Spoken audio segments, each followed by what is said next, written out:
This is easily one of the most anticipated and requested aircraft models in Scale 500, not just this year but for many years.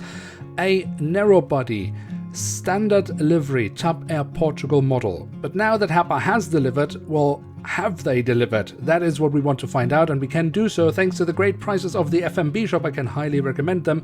Check them out. There's a link to them in the video description below.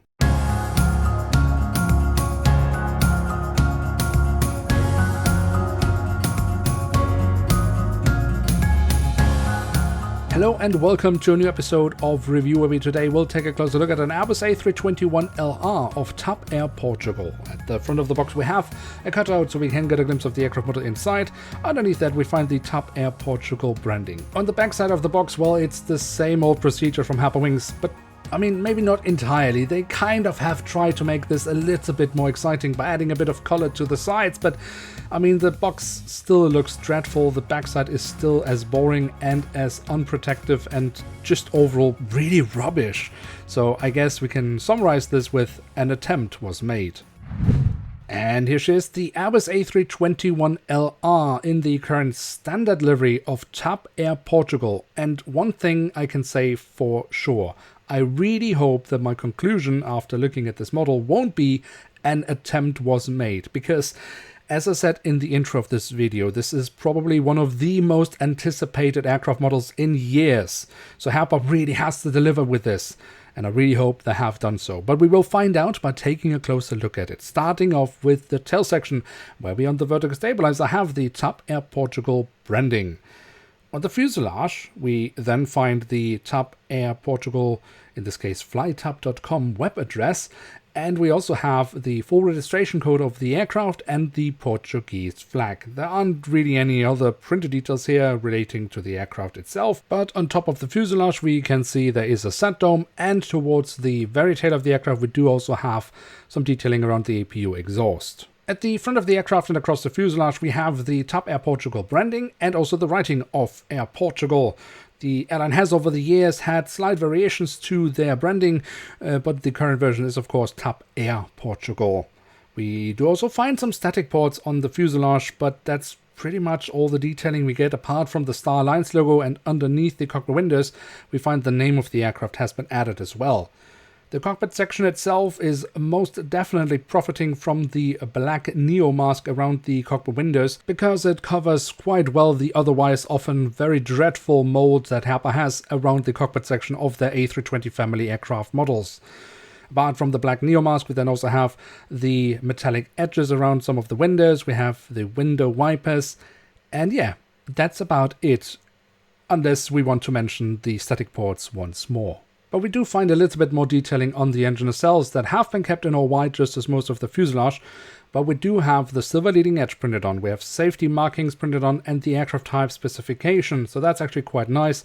Also, the physical detailing of these new engines from Herpa Wings is actually really nice and solid, especially here from the front, very nice. You can see the engine fan blades. On the fuselage, just above the wings, we have the emergency exit printed on.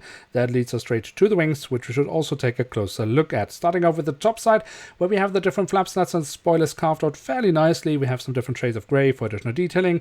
We have the markings for the emergency exits printed on. The underside has more nice physical detailing, and here we also find the full registration code once again. The A321neo of course comes with these lovely winglets, which have the TAP Air Portugal color scheme printed on. Looks really lovely.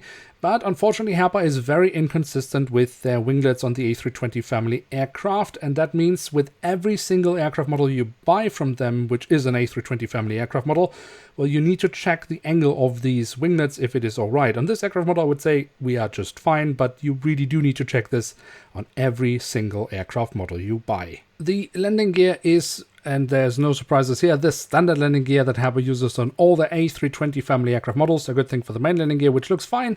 The front landing gear hideously oversized, and as always there are no printed details here. What a letdown.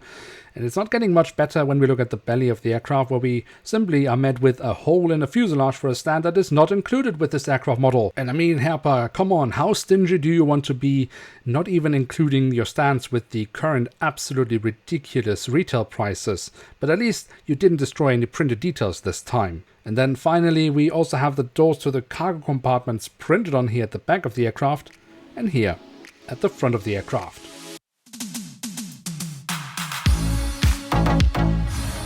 So there we have it, the Airbus A321LR in the current standard livery of TAP Air Portugal from Herpa Wings in scale 1 to 500.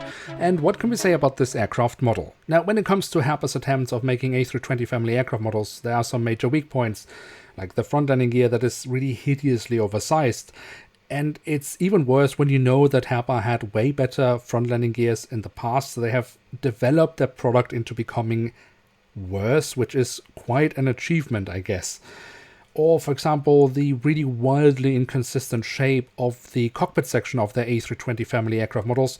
The Neo models that have the black mask are massively helped out because it really does cover that up and makes it bearable. Now, when we look at this specific aircraft model and know that it has an official retail price from Herpa Wings of 40 euros, you just can't negate the fact that we are getting far too few details. I mean, it is so far away from what is reasonable, and regardless of you liking that there is a hole in the fuselage or not, the fact that you, for an aircraft model that has an official retail price of 40 euros, don't get a little plastic stand, which in production for Herpa will cost them at most a few cents, is just wildly stingy. But all that being said, we as collectors have been asking Herpa to make a single aisle standard livery TAP Air Portugal model for years, and now they have finally done so. So I kind of find it hard to be angry with them, even though we are clearly being cheated here because we're paying way too much for way too little. But if we take all that aside and just look at the model as a scale 500 model and accept that this is the current standard we get, then it's not a bad aircraft model. And in fact, I wouldn't be unhappy if Herpa maybe next year also makes an A320 Neo in the standard TAP Air Portugal livery. And if they, very unlikely, could find their way back to reasonable prices, I would be over the moon. Because I think that's actually the core of this review. The model itself is not bad, but the retail price from Herpa Wings really kills the fun of collecting it. And taking the fun out of a hobby, well, it kills the hobby. Now with that, we have reached the end of today's episode. If you have enjoyed this review, then feel free to leave a like. If you're new around here, why not hit subscribe? With that, thanks so much for watching. Hope to see you soon again. I'm checking out, and bye.